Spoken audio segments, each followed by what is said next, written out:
نبی کریم صلی اللہ تعالیٰ علیہ وسلم نے فرمایا ہجرت کرنی ہے تیار رہنا۔ جناب عائشہ صدیقہ کہتی ہیں جس دن کا میرے نبی نے کہہ دیا میں نے اپنے والد کو سوتے نہیں دیکھا۔ دن کے وقت تھوڑی آنکھ لگا لیتے لیکن ساری رات دروازے پہ کھڑے رہتے، ساری رات۔ یہ ذوق ہے، یہ شوق۔ اور ایسا بھی نہیں کہ منٹ منٹ پہ فون کر کے پوچھا جائے کہ کدوں کو جانا ہے، ایسا بھی نہیں، آ کے پوچھا نہیں، ایک دفعہ کہہ دیا سو کہہ دیا۔ ابو بکر جانا ہے تیار رہنا، دوبارہ پوچھا نہیں کب جانا ہے۔ ابو بکر رات کو نکلنا ہے، ساری رات دروازے پہ کھڑے رہنا، ساری۔ آپ لطف لیں اپنی زندگی کا، پیار کرنا اور کچا پکا کرنا، محبت کرنا اور کچی پکی کرنا۔ وہ کہہ جو دیا، بات ہو جو گئی، معاملہ طے جو ہو گیا، ایک دفعہ حکم مل جو گیا۔ جس کو بار بار کہنا پڑے اسے تو کہہ کے بندہ کئی دفعہ تنگ ہوتا ہے، یار اتنی دفعہ کہنا پڑا تو فائدہ کیا ہوا؟ کمال تو یہ ہے کہ حکم آ گیا تو بس آ گیا۔ جناب ابو بکر صدیق ساری رات دروازے پہ کھڑے رہتے، یارو ذرا اس مزے کو لے کر تو دیکھنا۔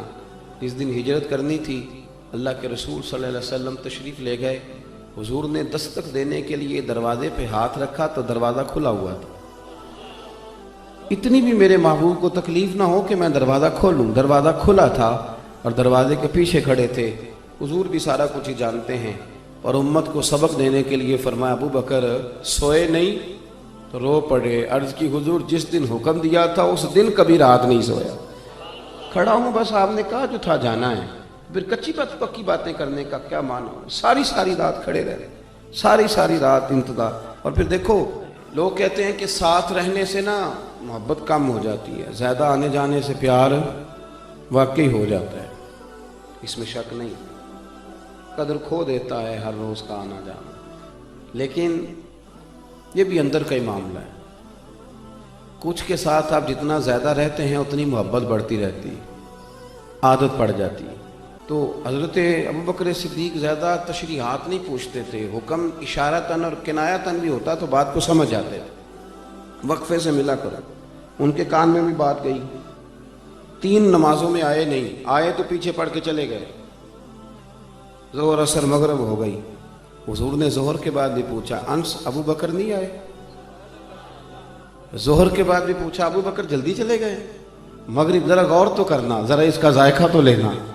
تیسری دفعہ پھر پوچھا ابو بکر صدیق، 3 نمازیں گزر گئی ملاقات نہیں ہوئی۔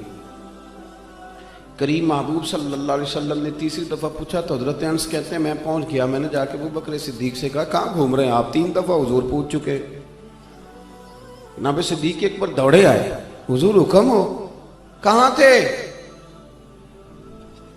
حضور لفظ ادا کر رہے تھے تو آنکھوں میں آنسو بھی چمک رہے، کہاں تھے صبح سے، کہاں تھے؟ جناب صدیق اکبر نے گھٹنے زمین پہ رکھ دیے اور ہاتھ باندھ دیے، عرض کی یا رسول اللہ میں قربان جاؤں، میری کیا جرت ہے، میں کیا بتاؤں کہ صبح سے میرا وقت کتنی مشکل میں گزرا ہے، پر محبوبہ وہ آپ نے تو فرمایا تھا ذرا وقفے سے ملو تو محبت بڑھتی ہے۔ تو حضور نے تھپکی دی کندھے پہ، میں نے کہا تھا پر تجھے تو نہیں نہ کہا تھا، وہ میں نے کہا تھا لوگوں سے، وہ تھے کچھ لوگ جن سے کہا تھا پر ابو بکر تجھے تو نہیں نہ کہا تھا، تو نہ جایا کر یار، تو رہا کر، تو رہتا ہے تو طبیعت لگی رہتی ہے، تو رہتا ہے تو بات بنی رہتی ہے، تیرا یہاں رہنا قرار دیتا ہے بعض اوقات۔ یار اس طرح کا وفادار آدمی، اس طرح کا رنگ، اس طرح کا مزاج، حضور فرمائے تو نہ جایا کر، تو رہا کر۔ میرے نبی کریم سید عالم نے سیدھا ہاتھ پکڑا ہوا ہے جناب ابو بکر صدیق کا، اور دوسرے ہاتھ میں پکڑا ہوا ہے سیدنا فاروق اعظم کا ہاتھ۔ مسجد سے باہر نکل کے جب آئے نا حضور یوں کر کے جیسے بادلوں کے بیچ سے سورج نہیں کبھی نکل کے آتا اور کبھی چاند نہیں اچانک چمکتا تو وہ چھا جاتا ہے، حضور مسجد سے نکلے تو صحابہ کہتے ہیں دل خوش ہو گئے حضور کا چہرہ دیکھ کے، اور جب ہم خوش ہو رہے تھے نا تو حضور نے فرمایا میری اور ان کی رفاقت کو یہاں تک نہ سمجھنا، یہ جامع ترمذی میں موجود ہے، فرمایا یہاں تک نہ سمجھنا، فرمایا یہ جس طرح میں نے آج ان کا ہاتھ پکڑا ہے اور میں نکلا ہوں نا، جب میں قبر سے نکلوں گا پھر بھی میرا یہی طریقہ ہوگا۔